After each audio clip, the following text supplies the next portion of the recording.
Five Nights at Freddy's gave analog horror something it desperately needed: a ready-made mythology, a pizza restaurant full of possessed robots, a decades-long conspiracy of child murder, spring-lock suits, and a villain who simply refuses to die. This was material preloaded with dread, and a community of creators recognized that and ran with it. What began as a single creator formatting FNAF lore as recovered VHS tapes in 2019 became one of the most prolific and creatively diverse analog horror ecosystems on YouTube, eventually producing work sophisticated enough to be analyzed academically, screened at festivals, and formally recognized by the franchise owner himself. Here is the complete chronological record of how that happened. FNAF VHS.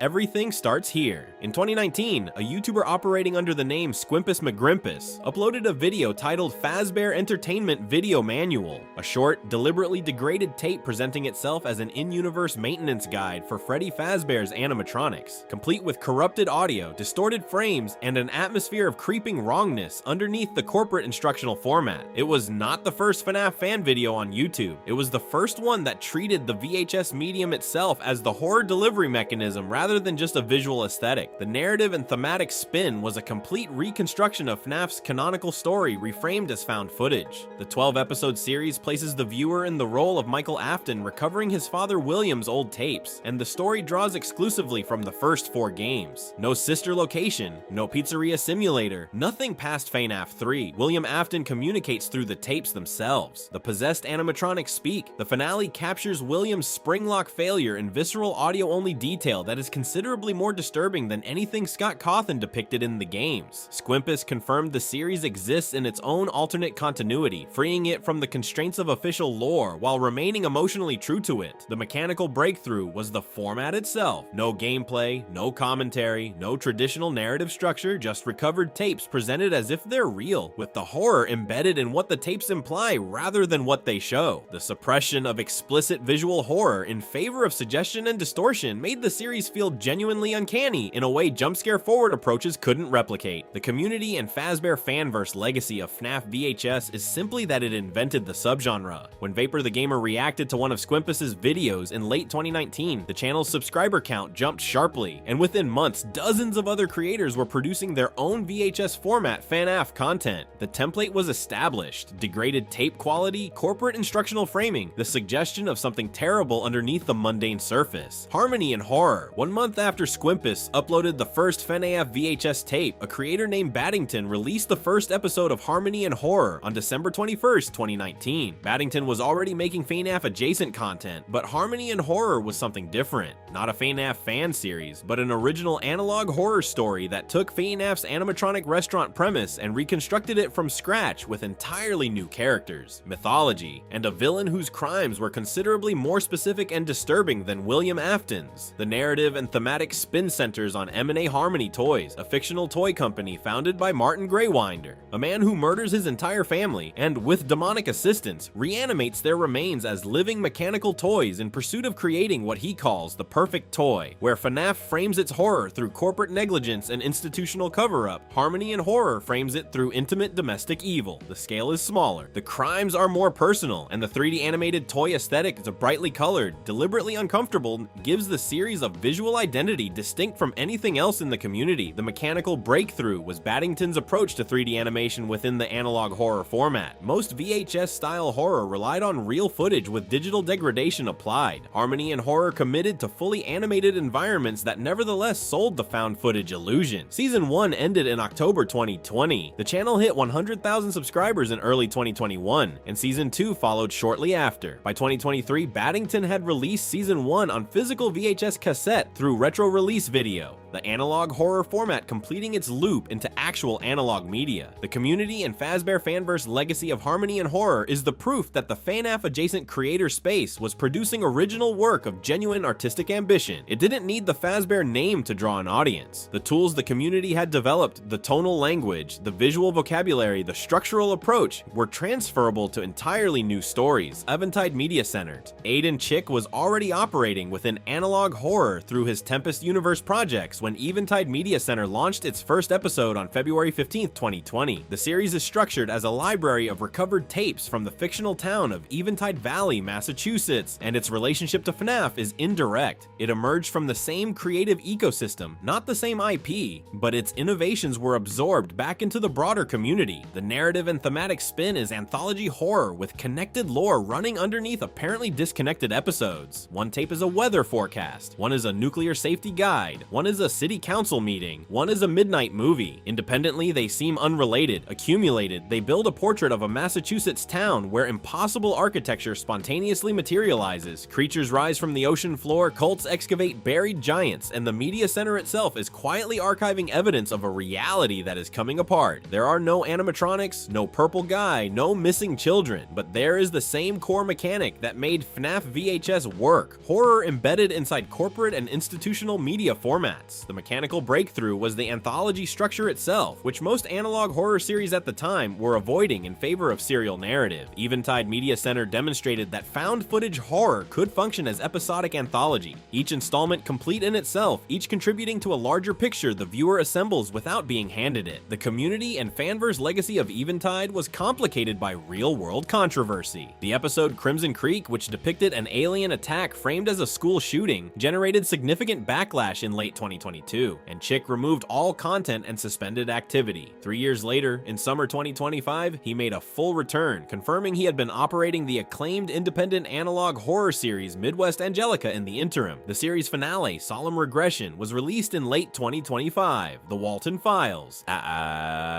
If FNAF VHS established the analog horror template and Harmony and Horror proved it could work with original characters, The Walton Files, created by Chilean animator Martin Walls and first uploaded April 26, 2020, demonstrated that it could produce something genuinely devastating. The Walton Files is a family tragedy that happens to also be a horror series, and the combination hit the community with a force that nothing before it had managed. The narrative and thematic spin is the story of Bond's Burgers, a fictional animatronic restaurant founded in 1974 by Jack Walton and Felix Kranken. Felix's alcoholism, his accidental killing of Jack's children in a drunk driving incident, Jack's disappearance, his wife Rosemary's death, and the spiritual possession of the restaurant's animatronics by the Walton family members form a narrative that is, at its core, about grief, complicity, and the things we do to people we're supposed to protect. The 2D animation style, running at 12 FPS, made in Draw Cartoons 2 on Android, is deliberately lo-fi in a way that magnifies rather than limits its emotional effect. It is not trying to look expensive, it is trying to look old and sad, and it succeeds completely. The mechanical breakthrough was the ARG integration. The website findjackwalton.com, hidden messages in backmasked audio, and unlisted videos tied to specific episodes made the Walton Files a participatory text, something the viewer could investigate rather than passively consume. The episode Bunny Farm, presented as gameplay footage of a haunted in-universe video game, ran nearly an hour and used the game within found footage structure to layer its revelations through interactive distant. The community and fanverse legacy of the Walton Files is immeasurable. It is the most emotionally affecting original analog horror production the FNAF community has generated, and its influence on every subsequent creator's approach to character and emotional stakes is direct and traceable. Season 2 is in production. Martin Walls has stated 2027 is the earliest realistic estimate for its release. Baddington's FNAF VHS. In 2021, with Squimpus McGrimpus's explicit approval, Baddington began remaking the original FNAF VHS series. The project started as a fairly direct adaptation. The first episode was a near-identical reconstruction of Fazbear Entertainment video manual using custom 3D models inspired by Chuck E. Cheese's animatronics. But Squimpus quickly pushed Baddington to take the remake in its own direction, and it did. The narrative and thematic spin was adaptational expansion, the same skeleton of events from the original series rebuilt with more elaborate environmental storytelling, deeper secondary characterization, and visual capabilities that Squimpus's more lo-fi approach had never attempted. Baddington's animatronic models were their own distinct aesthetic contribution. The Chuck E. Cheese influence gave them a different uncanniness from Squimpus's FNAF model-accurate originals. Spring Bonnie, in Baddington's version, has an Australian accent and a jovial personality that makes the eventual horror more effective through contrast. The mechanical breakthrough was the behind-the-scenes content Baddington published alongside the main episodes, footage of animatronic models dancing, blooper-style process material, which built a parasocial relationship with the production itself and gave the series a community identity beyond the horror content. The community and and fanverse legacy was abruptly curtailed. In April 2022, a joke Baddington made on Twitter involving Martin Walls that was perceived as in poor taste led Squimpus McGrimpus, who had explicitly approved the remake,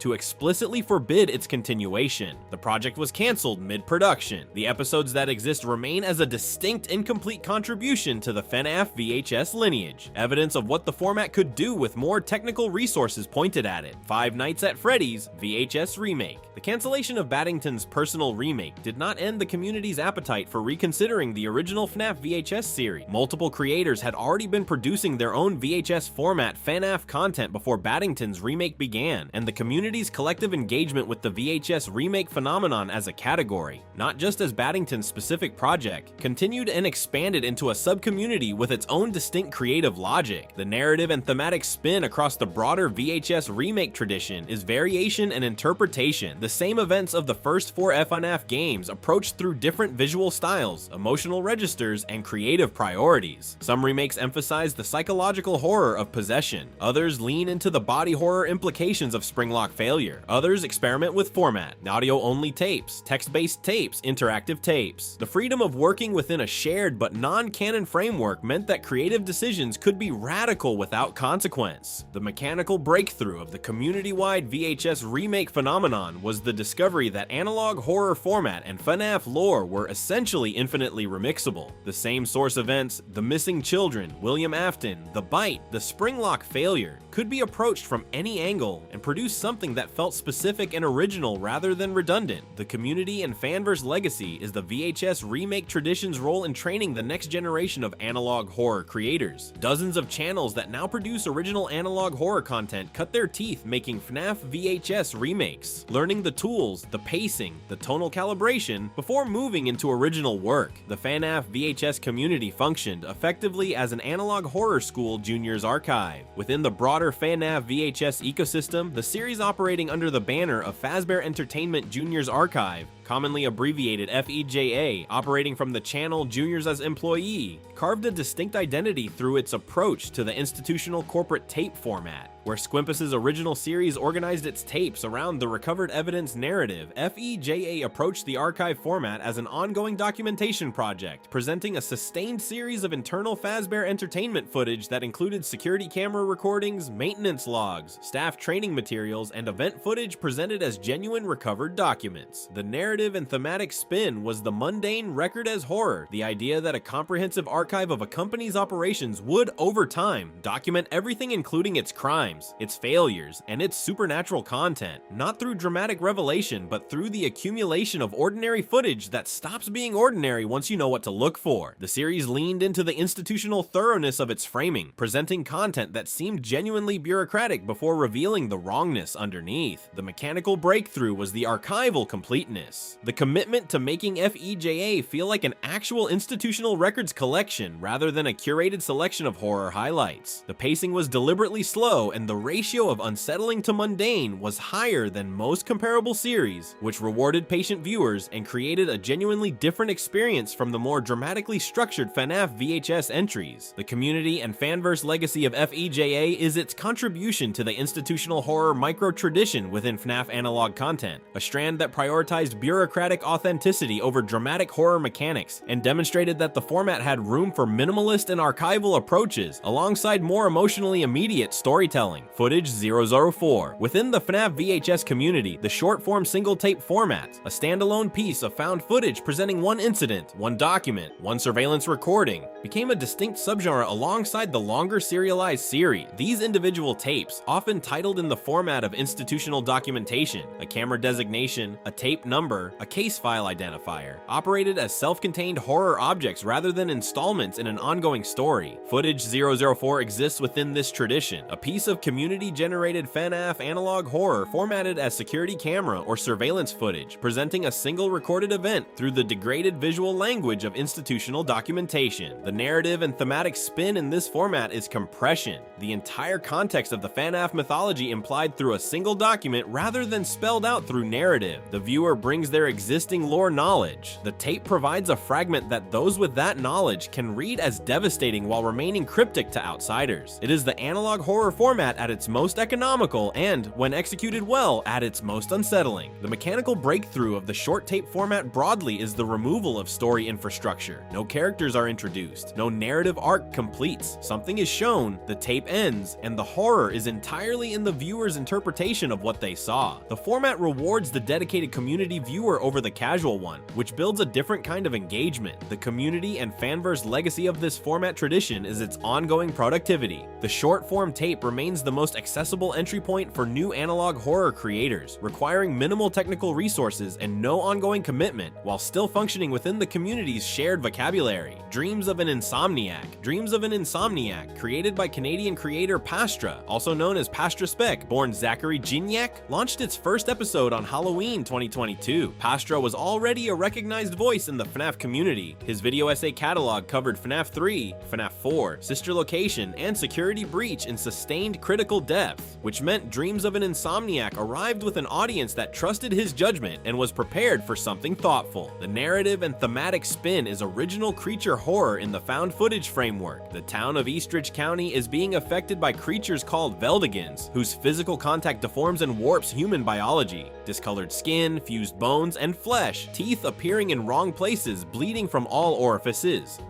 The series is told through the tapes discovered by Tommy Merrick at his family's old home, and the larger structure involves the Lankman Foundation, an organization researching the Veldigans, whose relationship to them is ambiguous and possibly predatory. The Doctor, implied to be connected to Pastra's earlier character Lankman Vincent, serves as the primary antagonist. The mechanical breakthrough was the biological specificity of the Veldigans' effects, analog horror creatures that operated on clearly defined physical rules rather than ambient supernatural vagueness. The body horror was precise, which made it more disturbing than vague creature threat. The community and fanverse legacy of Dreams of an Insomniac was complicated when Pastra announced in October 2025 that the series, in its current form, was cancelled due to dissatisfaction with the constraints the analog horror format imposed on the story he wanted to tell. He stated the narrative would be significantly retooled into an audio play format, preserving the story while releasing it from medium limitations. It is both a creative departure and a frank assessment of where the analog horror format's constraints end and the story's needs begin. The Fairy Tales. The Fairy Tales, analog horror created by Foximations and running from 2023 to its 2025 conclusion, represents the community's most successful experiment in applying the analog horror format to a source mythology entirely separate from FNAF.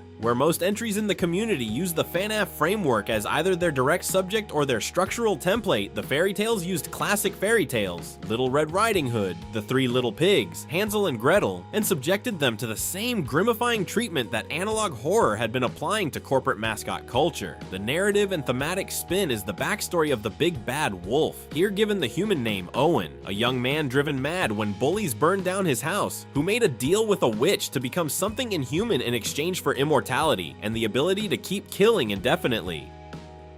The witch needed a wolf, his worst fear, and his soul. What Owen became is a gray, overall-wearing humanoid wolf with eyes and teeth that sit in the uncanny valley between animal and something worse. The visual style is explicitly credited as inspired by the Walton Files, 2D animation with deliberate limited frame quality. The mechanical breakthrough was the use of pre-existing fairy tale narratives as structural scaffolding. Every viewer already knows how Little Red Riding Hood goes, which means the fairy tales can subvert that knowledge precisely. You know the grandmother encounter is coming, and the series uses that anticipation as a dread engine. The community and fanverse legacy of the fairy tales is its demonstration that the analog horror format is not intrinsically dependent on the FNAF IP to function, that the tools the community developed were genuinely portable to any subject where nostalgia, institutional framing, and the subversion of childhood-safe aesthetics could be productively combined. The macabre experiment on August 27, 2020. Scott Cawthon announced on Reddit the formation of the Fazbear Fanverse Initiative, a program in which he would formally collaborate with selected fan game creators, providing funding, merchandising rights, and console and mobile porting support in exchange for their games being released as officially licensed, non-canonical Five Nights at Freddy's spin-offs. The initial lineup included Five Nights at Candy's 4 by Emil Mako, The Joy of Creation, Ignited Collection, Pop Goes Evergreen, One Night at Flumpty's 3 by Jonachrome, and a reimagined remake of the original FNAF by Fiznom. Scott registered Fazbear Fanverse LLC in October 2021. The narrative and thematic contribution of the Fanverse initiative to the analog horror community is the institutional validation of fan creativity. The formal recognition that work produced outside the official structures of the franchise had reached a quality and cultural significance that the franchise owner felt warranted official acknowledgement. This was unprecedented in any comparable horror franchise, and it changed what was possible for every creator in the community. The mechanical breakthrough was the funding model. Fan creators retained co-ownership of their game's copyright. Games were released for free on Game Jolt while being sold on consoles and mobile through Click Team, and merchandise was developed for characters like Candy the Cat, Pop Goes the Weasel, and Flumpty Bumpty, who had existed entirely in the fan space. The financial infrastructure of the official franchise was made available to the fan community without stripping creators of their creative ownership. The community legacy of the Fanverse initiative is still unfolding. The Joy of Creation received a demo on Steam ahead of its 2025 release. One Night at Flumpty's 3 was successfully released. FNAF Plus, Fiznom's official remake, was cancelled in August 2023. The initiative demonstrated both the ceiling of what the fan community could produce and the complications of bringing independent creative work into official framework. But it also permanently changed the relationship between Scott Cawthon and the community that had spent a decade building on his mythology. A community that had, through analog horror, found footage, ARGs, fan games, and animation, produced work that the franchise owner himself could not ignore. If you enjoyed this video and want to see more, click the video on the screen now.